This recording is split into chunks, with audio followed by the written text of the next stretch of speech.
Hello and welcome to another How Lou Sees It review.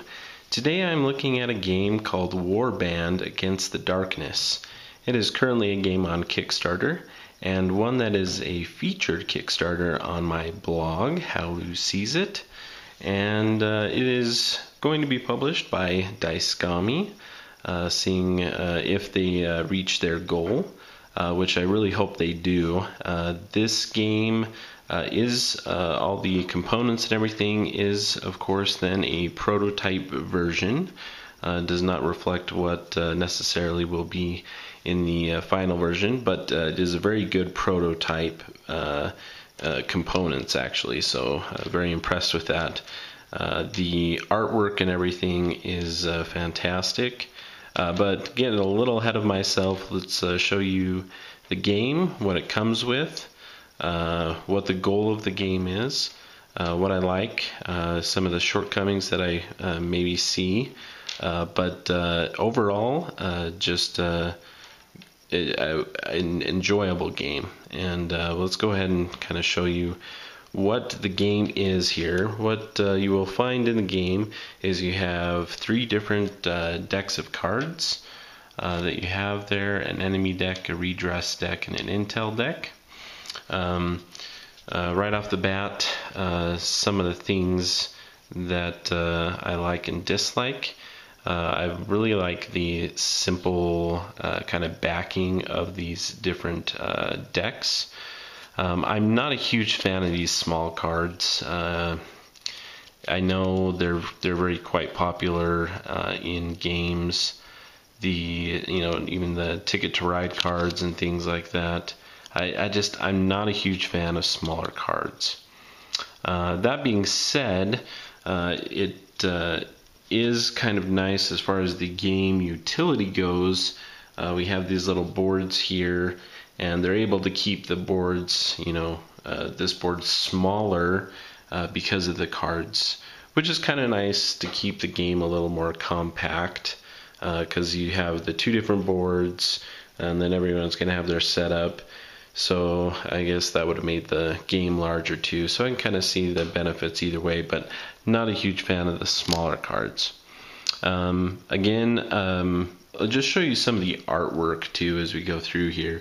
The map and everything on here, there's nothing really like mind-blowing about the artwork, but it's good. And in the game, you'll see you actually have all these different races that you can choose from, and all these different race cards have some really great artwork on them. Well, besides the artwork on the race or faction cards, and in the cover artwork of the game, they aren't really featured anywhere else. You'll see here, steel, the redress cards, the intel will just kind of show you the, certain different things from the region that they come from. And then the enemy cards are very, what do I want to say? It's just information basically, right? It's visual information, and like I said, not anything mind-blowing, but it's decent, it's good.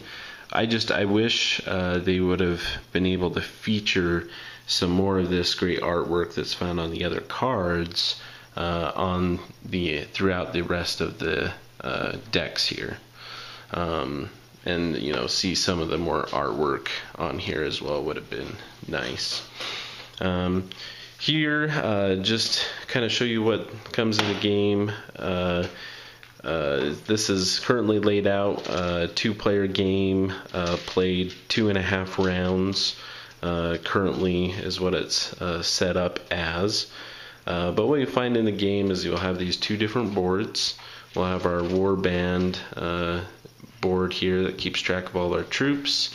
You'll have this board here that keeps track of the 5 different realms and kind of shows positions of enemy units and battles, shows you where you're sending scouts and everything to. So we have the 2 different boards. Like I said, you have the different decks. The game will come with different money tokens. Right now, the prototype is just kind of plastic things to keep track of that. Gold. You have like 1s, 3s, and 5s. You just kind of pile over here and represent those. So we have those. Again, we have all these different races that you can choose from. Open up the rule book here. The rule book is very well done, actually. I like the layout of the rule book. In the back here, there's all the different races, and all the races have a special ability on them. So you got some fun artwork here. You got these wolf guys. Immediately after an opponent plays a redress card, the Wolfan can discard any one of their own redress cards and replace it with the one just played. Anyway, so there's a lot of nice variety that comes with that, and we can kind of expound into those later. But these are nice big cards, which I like, into the fact that, again, they feature that artwork, which I like. It's very good artwork. You also have some other little cards or boards. I'm not exactly sure what they'll end up being in the end game here, but that will be very vital to the gameplay here. You'll also have little cubes that represent your guys that will go to battle. You got your reserves here, the actual different units that you'll assign them to, train them to.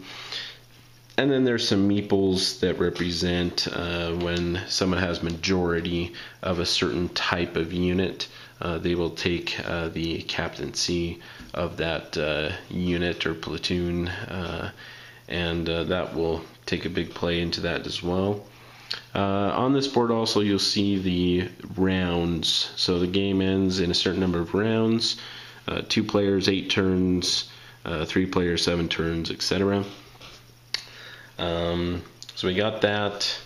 Again, we got all the different cards, all the different pieces for other colors, and the rule book here, which has some really great illustrations, explanations throughout the rule book. I really do think they did a pretty good job. There's a lot going on in this game, and it's really kind of daunting task, I think, in some ways, to represent this game, because there's so much going on. That's one of the things that may seem a little overwhelming to a few people who haven't, really gone into a deeper type game where you have so many different choices and different things going on. The other thing is the theme of the game. I think is kind of is a good one. It was interesting. I was explaining it to my wife. The idea is, we have all these different races. We're banding together to defeat this evil enemy. But while we're doing that, we're trying to kind of do one up our neighbors. We're trying to one up the other people playing the game and come out with the most victory points, the most honor, the most prestige. And so it's kind of interesting. The theme of it, I think, really works very well. It was funny when me and my wife played. We have she chose the halflings looking through, and she chose the elves for me. I let her choose who we would play with, and she said, looking through here, she picked the ones that she figured would least likely give her nightmares. As you can see, some of these are fairly ferocious looking. We have the elementals, we have giants, we have minotaurs, we have rockmen, and we have rodentia. So some really, really cool variety that can be played in the game, different combinations of people and strategy that will help people kind of have a focus and make the game a little bit different each time. Rodentia at the beginning of their turn can look at the top 3 cards of the enemy deck and rearrange them if desired. Let's look at some more here. Rockmen, their special action or ability here is at the end of the player's train action, Rockmen take over captainship whenever they have the same number of units as the current captain in any heavy platoon. So you usually have to have the majority, but if they're tied, they can take the captaincy. Let's look at one more here. The Minotaurs can protect any number of their units from casualties for 1 gold each, with or without adjacent scout units, but cannot protect units in the honor guard. So that will help them kind of save their units from being taken from the warband as casualties. So anyway, there's all sorts of good variety that comes from the game from these different race cards. Very well done.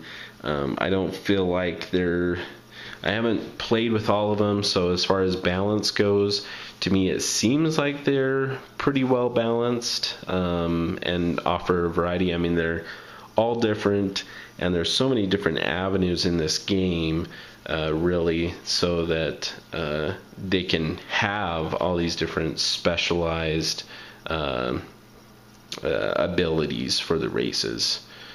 So the general layout of the game, each of the players will start out with one of these boards, and for phase 1 of their turn, it will start with all of these spaces being filled by these cubes.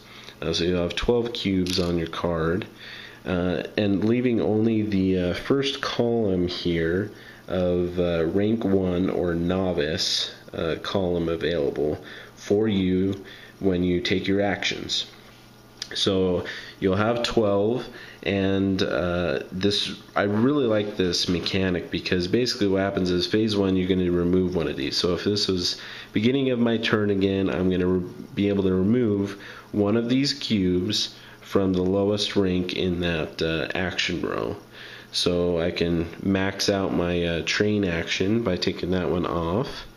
Or I can say, well, I'm really going to need some more scouting capabilities. I am the elves, so that will kind of help me, as well as my special ability is corresponding with that as well. So I remove that, and now when I take the scouting action, after you remove one of these cubes, you can take 3 actions, and actions are here on your card and represent, show you what you can do with that action. So you can tax, you can gain gold, you can train, which is moving your reserve units over here onto the warband, progress them up into higher positions, gain captaincy, would get you points at the end of the game and give you revenue during the game. You can get them into the honor guard, which if you win a battle with a captaincy here, your guys will end up being moved over to war heroes, and you will get 2 points, victory points for each of the war heroes over there. So training is very, very important to get your units up there. Scouting is also very important. Scouting is able to, so for the rank 1 here, I'd be able to place 1 scout for 5 gold, or if I up it, I can place 1 scout for 4 gold, or for that 1 action I can place 2 scouts for 9 gold. And what happens there is scouts do multiple things for you. Number 1, at the end of the game, majority person who has the scouts, so majority in a region, they get the victory point shown.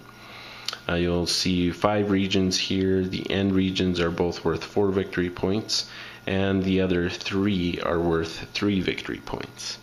And again, there's good reason for that, and there's some balance that's designed. It's designed into the game on purpose that way, because the other purpose is for these other victory point cards that we'll get into. You'll notice these enemy cards. You'll have a victory point, there's a platoon requirement, casualties, and scouts. This is a dash showing none. Well, the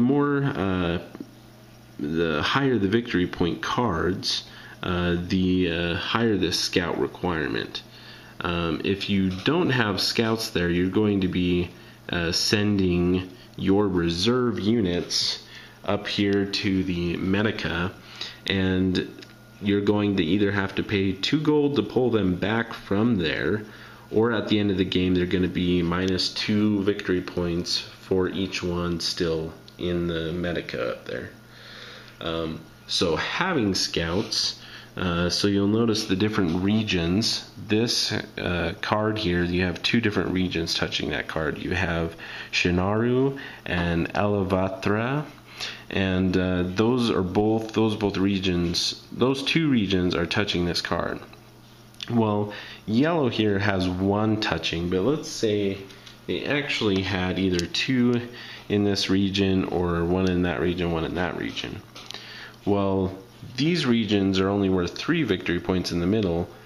However, these 3 regions both they all touch 2 of the battle cards here. So this region touches both of those, this one both those, etc. Whereas the ones on the end only actually interface with one of these battle areas. So here, yellow would actually be able to he has the 2 scouts, so he actually won't have to send anybody to the Medica. Anyway, so that's scouting, and at the end of the game, whenever you fight, we'll come back to that after we talk about the fight action, I guess. The other action here is to fight, and you'll see a -1 here, -2, -3.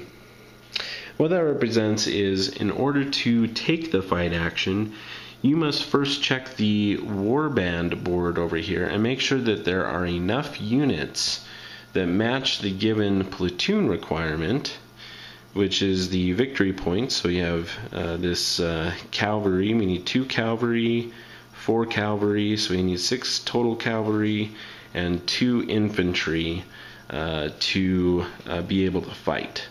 Well, if I had my board here set so that it was -2, what that actually means is I can actually have 2 less than what's required. So if I go look over here, I have the 2 infantry units, and I needed 6 cavalry units. Well, the heavy cavalry and the cavalry, I can, and I guess I should, since I've moved stuff around, just say it's like that.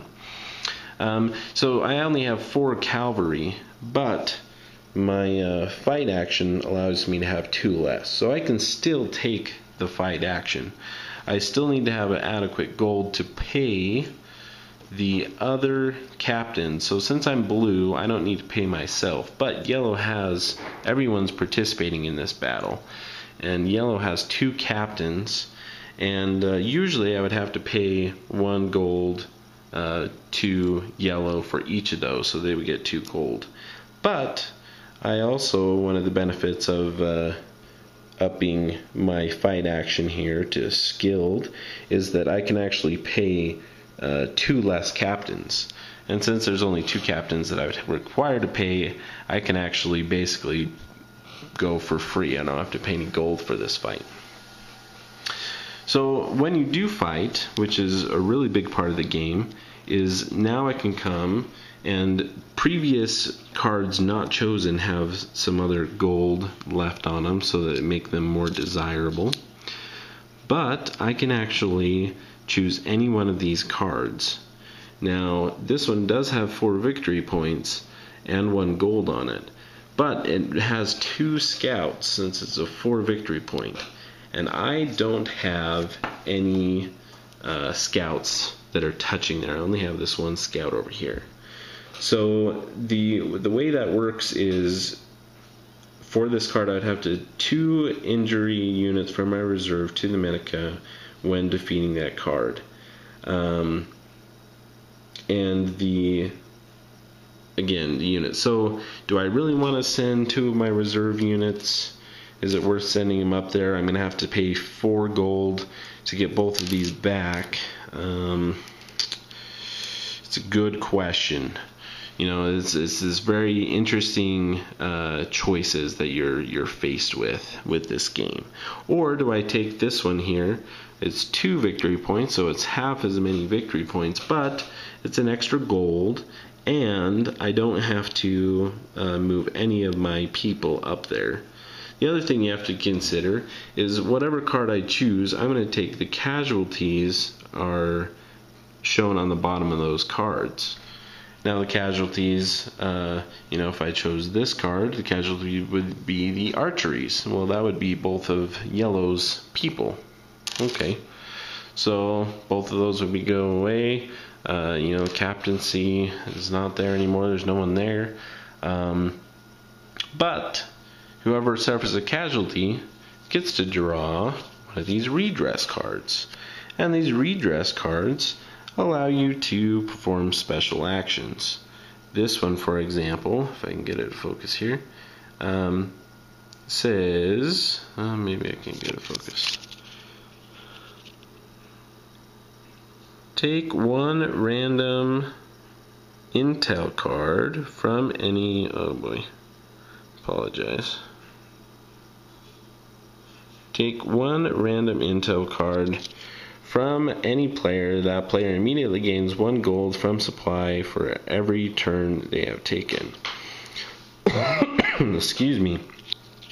So, anyway, they give you some sort of special action. These can actually be very, very beneficial cards.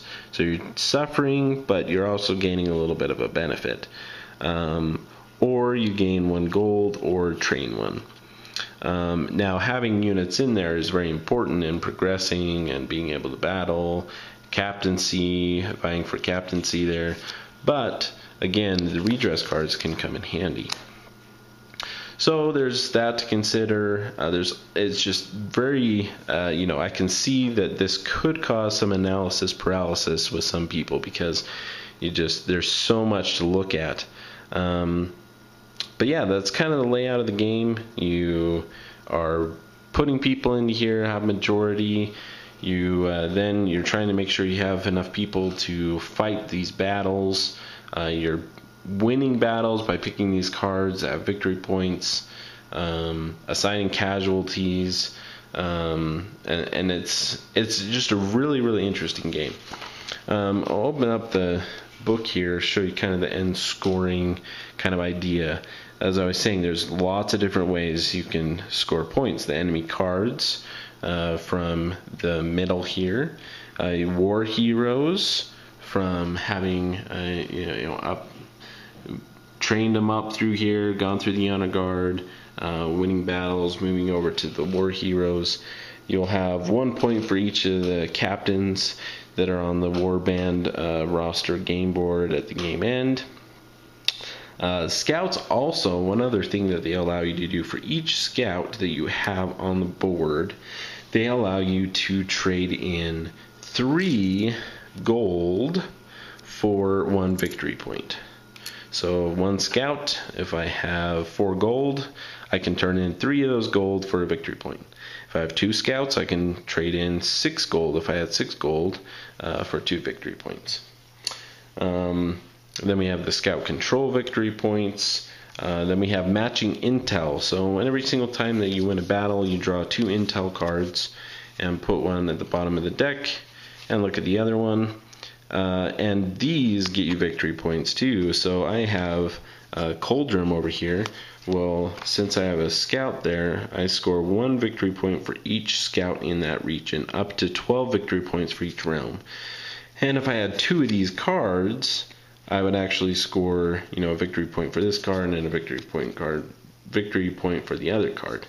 And if I had another scout there, this would be worth 2 victory points. Each of these cards would be worth 2 victory points. So that can be big. And then you have to check the Medica, make sure you subtract any of those out. The one player with the highest victory points is the winner. I really, really like the balance the variety, the many different paths to victory that this game offers and that it has. I really like the artwork of the game that is there. Again, I wish somehow that these are good. They're usable. Utility-wise, they work great. But I kind of wish that these, even if they had to make this board a little bit bigger, had these cards bigger that featured some cool artwork. I don't know, staring at just those symbols, big symbols, I don't know. That's just me. Would have loved to see that featured artwork a little bit more. Would have loved some bigger cards, but that's just kind of a personal preference. I love the game mechanic of choosing how you're going to increase your race. It's evolving, it's becoming more capable, more skilled in certain types of actions and certain types of things. So, are you going to just kind of level up evenly? Are you going to try to, use your race's ability to your advantage as much as you can and kind of up in that? Or maybe since you have the ability here, maybe you can say, okay, I don't need to, in my phase 1, I don't need to upgrade that action as much. I can focus on other actions. So there's all different ways that you can look at it. The idea of suffering casualties, and yet if you suffer a casualty, you get a redress card that can kind of help you come back a little bit or help you in some way. Excuse me. It's really, really intriguing. I like the fact, I think it works well that there are so many different things that you have to look at and that you score with, because it allows you to kind of focus in certain areas or, try to get some of each. It's just, the possibilities are so great with this game. And I think they've done production value. I think that the end product will be very well done, just based on the prototype version that I received. But yeah, that's kind of a look at Warband. Lots of variety, and I think it's just very well done. Go ahead and check it out. A featured Kickstarter on my blog. It's up for a few more days. I think when I'm filming this, you got 13 days left. Get that up there sometime soon, so you may only have 10 or less days to get on and support that. And I think it's coming up around, I think it's around 50%.